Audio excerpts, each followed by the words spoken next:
Hello, bonjour, buenos dias, aloha, and yong. I'm Debbie, and I am so excited to announce my new show, Senior Travel Adventures. You know how I love technology? Well, I love travel even more, so I am going to bring you tips and tricks and interviews and pictures and all things as we travel across the globe. Whether you're an avid traveler or an armchair traveler, you'll enjoy this new show. So stay tuned as we bring you Senior Travel Adventures Friday mornings at 10:30 on Village Television and always available on our YouTube channel. Take care and I'll see you on the road. So, welcome to Let's Talk Tech About Travel. We all love to travel, and embarking on international travel is an exciting adventure, and staying connected is essential, especially for seniors. One innovation solution is what's called the use of eSIM technology, and this is something that I wanted to talk about pros and cons of using eSIMs during international journeys, and this relates to cell phones and cell phone use or mobile devices. So getting an eSIM allows users to switch between local carriers seamlessly. Seniors can use the most cost-effective and reliable network in each destination without the need to take anything in and out of their phone. Traveling light is crucial, so eSIMs contribute to this by you don't have to carry any other devices, just your single phone, and you don't have to worry about losing anything. All your information is securely stored in your device, and they can often be activated remotely, so you can set up your mobile plan before you reach your destination, and that's going to ensure that you have immediate connectivity on arrival. Some eSIMs offer plans with longer validity, making them suitable for seniors who plan extended stays abroad. Device compatibility, though, could still be an issue, as not all devices support the eSIM technology, particularly if you have an older phone. So you need to make sure that your smartphone or your tablet is eSIM enabled before you rely on using eSIM when you travel. And while it's growing, it might not also be universally available in every country or with every carrier either. So seniors should check the eSIM support of their chosen destination's local networks. And for those of you who are unfamiliar with eSIMs, the initial setup might seem more complex than inserting some physical device, but it was really tiny and hard to use anyway. So that would be much better. However, with guidance, you can easily navigate the activation process. Some eSIM plans may be more expensive than your regular cell plan, so you should compare the cost and benefits and determine the most economical option. And they rely on a digital activation, so there might be concerns about security. You should make sure you choose a reputable provider and that will ensure the safety of your personal information. eSIM technology offers a convenient and flexible solution for seniors traveling internationally. By weighing the pros and cons of eSIMs, using that or your regular cellular coverage, you can make informed decisions to be able to stay connected, enjoy your travels, and share your adventures with loved ones back home. So next up, we'll be chatting with some travelers. Although we may enjoy traveling with family and friends, that might not always be possible. So the joys of solo travel are there waiting. Today, I have the distinct pleasure of speaking with Deborah Ives, who lives in the UK, and she started her solo travels well over 15 years ago. And as a result, she started a community called Solo in Style, which supports solo female travelers over 50. Whether they're just thinking about solo travel, getting started, need practical tips on locations and trip planning, or have been already traveling solo for years. Her Facebook group has grown to over 470,000 members worldwide and is an incredibly supportive and positive community. This group is where I became even more confident about my own solo travels a few years ago, and my mantra became erase the fear and embrace the fun. She also has a website, a YouTube channel, and hosts curated trips around the world with small groups of women. I hope to join one of those trips very soon. So, welcome, Deborah. Thank you so much for agreeing to speak with me today on my brand new show. Oh, hi, Debbie. I am so excited to be here. So thank you so much for inviting me to come and chat with you. It's a subject that is very close to my heart. I can chat about it all night. Well, it's night here in London, but all day where you are. So really, really thrilled to be here. So thank you so much. Well, great. And I'm going to start out with some simple things that I'm sure you have spoken on many, many times. But what would be your top few recommendations for like-minded women who travel solo to connect with other like-minded women? And what advice might you have for fostering those connections with those solo travelers in their age group, which is typically over 50 for our group?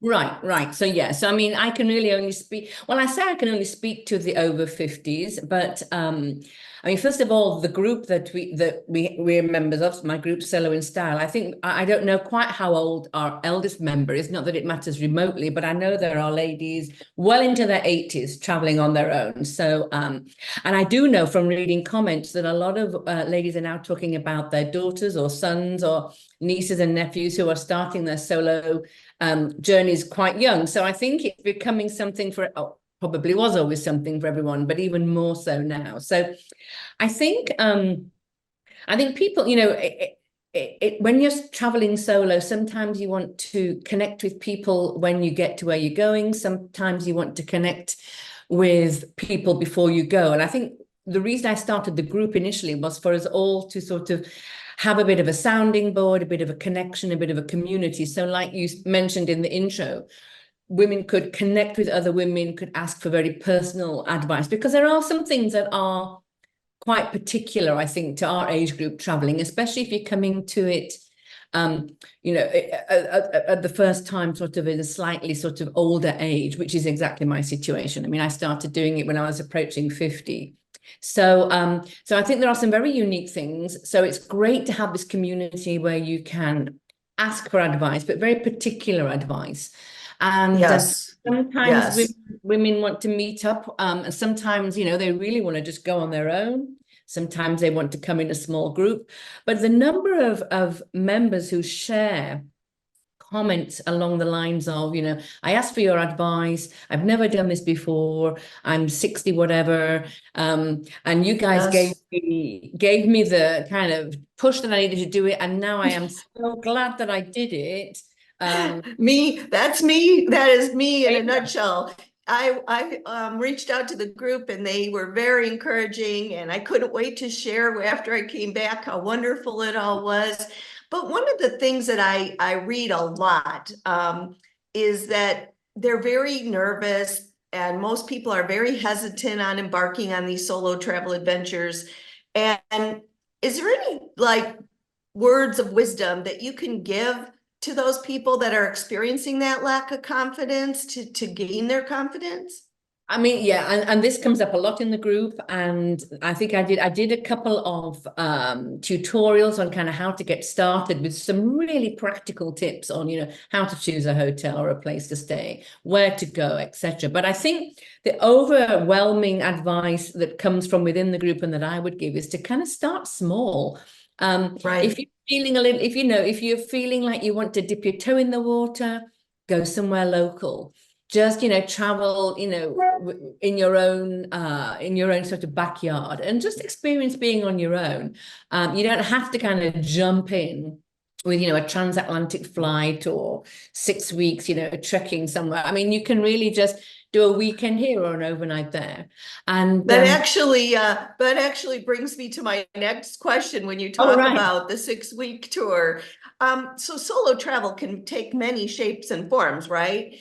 right, From these luxury small group tours to staying in hostels, or even I read on the site nomadic RV van camping right, across right. multiple countries, which is a little frightening for me, but not for a lot of people. So Right. I know that you provide small group tours, which of course sound just fabulous. But do you think we just talked sort of about this sweet spot. And so you're suggesting that a small local trip would be the best to get their feet wet was probably the best way to just make sure you feel comfortable with solo travel. Would you agree with that? Yeah, I mean, there are lots of ways. I mean, to be honest, my personal situation was very different. I had a holiday booked for two, and my husband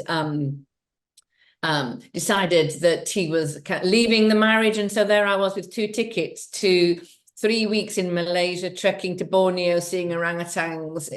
A fabulous trip, but I would have never really have embarked on that on my own as my first trip.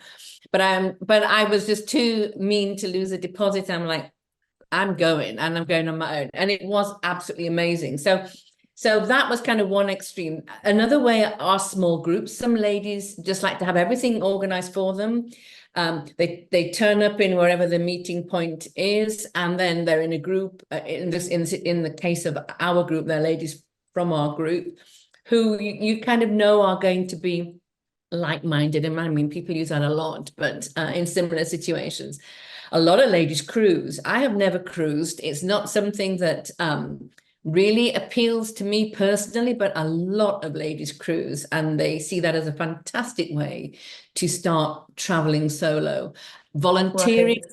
volunteering is great. I have done that, and could highly recommend it if you find something that you're passionate about. So there are lots of ways to start, everything from literally an overnight, local overnight, right through to cruising, volunteering, joining a group, whatever. I mean, there's so many options. That's what's Right. And I want to mention right now in the middle point of this interview that a lot of solo women travelers, they have partners or I have a right. husband who just doesn't like to travel. Right. And also, there is this sense of independence and freedom when you're traveling solo that you may not get with family or friends when you have to coordinate and Right. everybody's on different schedules. It can become stressful in that situation. So a lot of us could be on our own, or so could you share some insights on how mature, well, we just sort of did this, but let's go over it again. Valuable insights on how mature women can discover these destinations that might pique their interest. We talked about websites. Is there anything in specific that you can think of? Yeah, I mean, so you make a really good point. This is kind of solo travel, not singles travel. So a lot of people have partners who don't want to travel with them for whatever reason. So I think, if you've got a passion that you're interested in, if you like to paint, you like to walk, you like to, in my case, dive, whatever you want to do, I think that's a great way for you to find somewhere to go and join a group who are doing something similar, where either you want to learn it, a language, cookery, whatever it might be, or you already are familiar with it and you want to kind of branch out and do other things.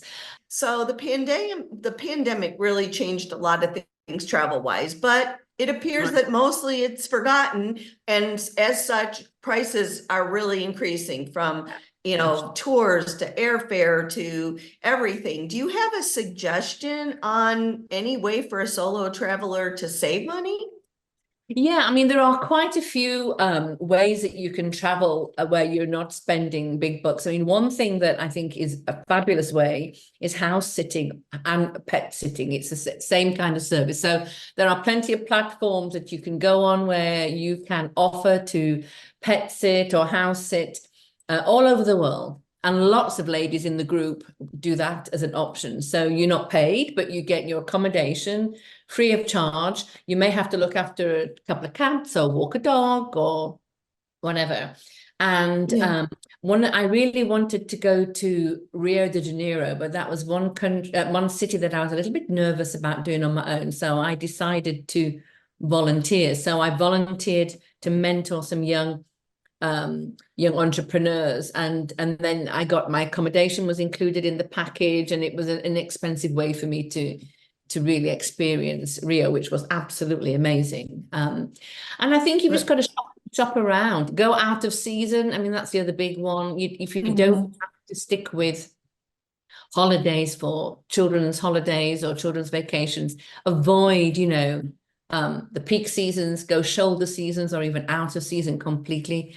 And then you can get sort of more sort of less expensive accommodation at least. Yeah. You might laugh when I tell you that I specifically, the 2 years in a row that I've gone to London, I wanted to go when it was a little bit cooler, and Oh, yeah. also when it was near the holiday season, because London really does up the decorations really Oh, well. London's fabulous in December. Yeah. Yeah. Yeah, so I went during those times, but you're right about off season or when other people, I'm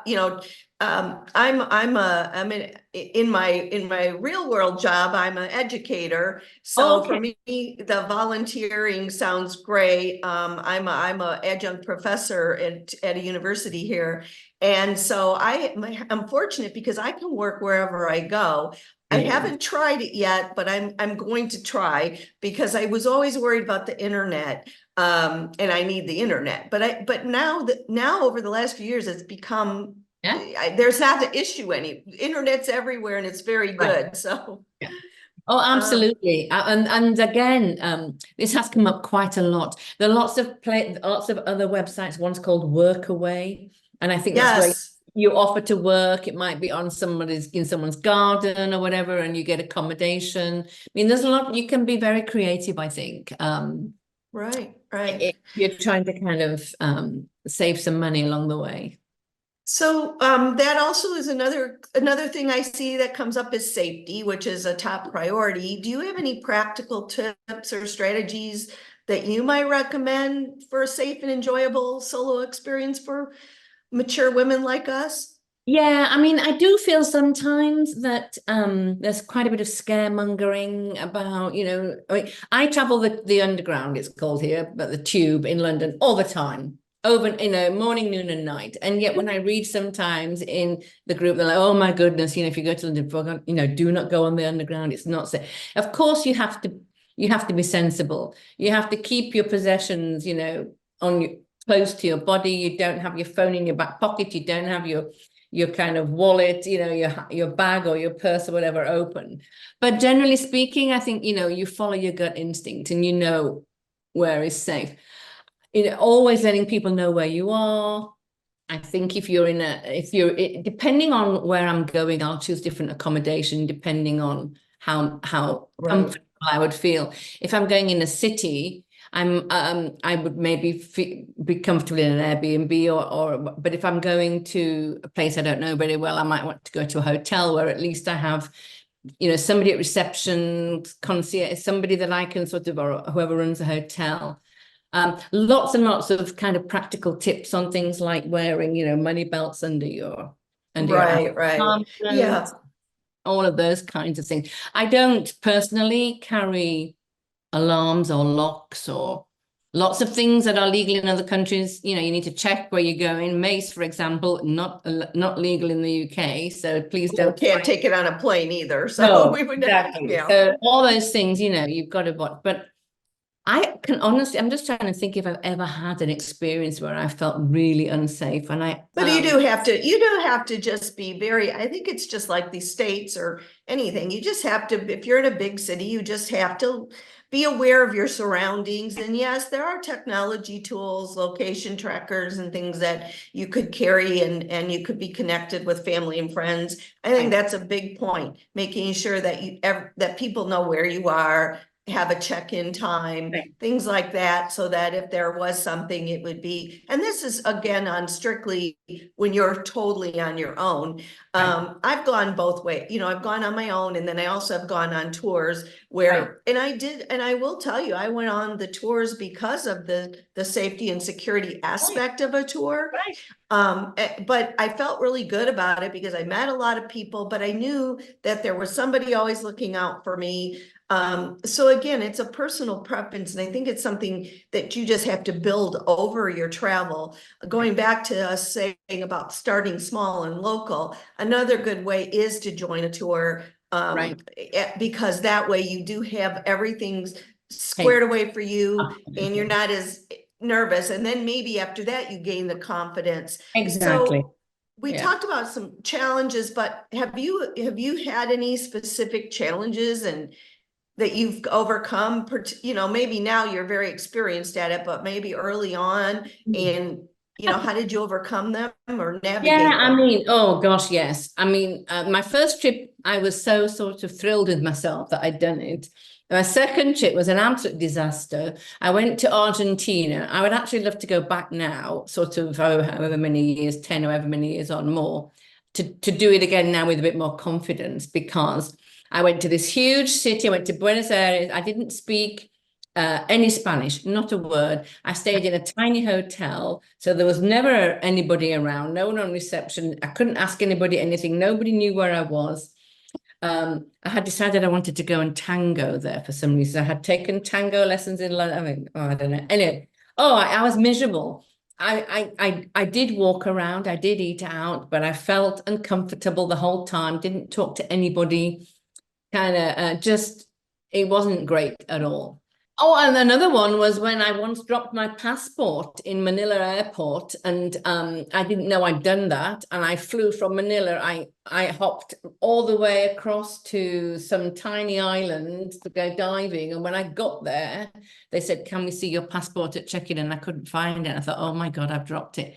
And so I had about 3 nights of thinking, "Oh, how am I going to get to where?" And in fact, somebody had found it, they'd handed it in, and the authorities mailed it to me Oh, on that was this great. remote island. So that was a panic. But I mean, things do happen. People get ill, people, Yeah, yeah. accidents. Oh, Sometimes, yes. In fact, on one of the upcoming shows, I will be discussing travel insurance and what do you right. need and all those things. I mean, for us in the United States, if we do have, if we're in like Medicare, it doesn't cover us in foreign countries. So you do have to look out for that. I had an interesting a little panic myself when I went from Iceland to Amsterdam. They just sent me right through a door because they said, "Do you have anything to declare?" And I said, "No, I didn't buy anything in Iceland."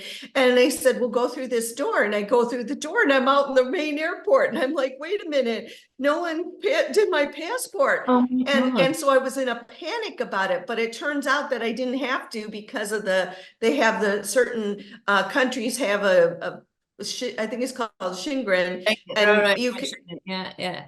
yeah. So when I did come through from Paris and come through, we went on the through the channel on the Euro Right, train, and then right. I showed it there. But now Yeah. I'm mad because now I don't have my stamp on They for don't stamp Amsterdam in my anymore. passport. Nobody seems to stamp anymore. I was in the States a couple of weeks ago. Nobody even stamped coming from the UK to the States. It was I such a wanted my I know, stamp. I agree. What is one of your what are your favorite places to visit? Oh God, it's really hard, isn't it? That is so hard. It's like trying to pick your favorite children. I mean, I absolutely love Sri Lanka. I adore Oh, Sri Lanka. Had the most beautiful trip there on my own, and then I went back a second time to see kind of. So I have now seen the whole of the island, not just the sort of more touristy bits, but absolutely loved everything about it. And I do love India. I don't know it as well, but we have our tour, solo and self tour going there in, I think, February of 2025. So I can't wait to join that one. So I love those two countries. I lived in France for 15 years, so I'm a big Francophile. I love anything French. It's hard. I mean, there's so many places I still want to go to. So oh, many. my list is so long. I can't, and I'm just started in the last few years, but I've already Yeah. got so many things on my list. I Yeah. know you had a trip to Morocco, and that was something I think I'm looking at that, and I'm looking at Japan, Yeah, Japan. and Yeah. then Yeah. Antarctica, except that I'm a little bit afraid to go on the boat through the Drake Passage because of some of the stories I've heard, but I heard now you can fly over the Drake Oh, Passage, so that could okay. be an option for me.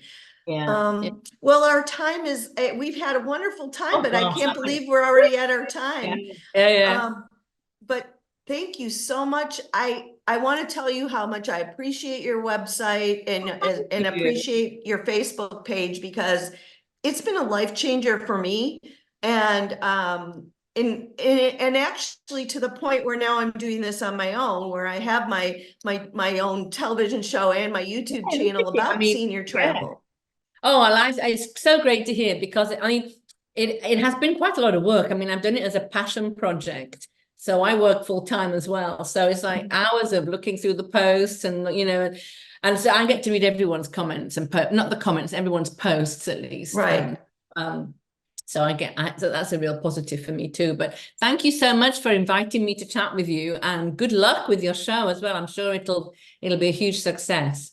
I hope so too. And like you, it is a labor of love. I do this totally on my own with no compensation, except Right. that I just love sharing. As an educator, I like to share knowledge. Right. And this is now an area of, I did technology for the last few years on the same channel.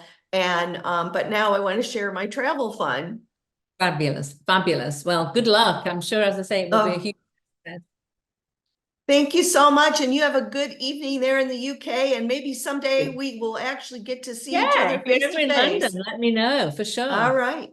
Thank Well, you, thank you Debbie. so much. Bye. Bye-bye. Bye-bye. Well, thanks for watching today as I ventured into the world of travel with this exciting new show. Be sure to watch each month on Village TV via Channel 6 on Friday at 10:30 a.m. or via the streaming app or on demand at YouTube. On the screen is information on following the social media sites that we've discussed for me and the guests. And we really hope that you will subscribe to our work, which is truly a labor of love and adventure. My YouTube channel features my recent trip to Iceland, where I enjoyed the Northern Lights 2 nights in a row, and several places in Europe. So have a great day and start planning your next adventure, because life is short, the world is waiting, so take that trip.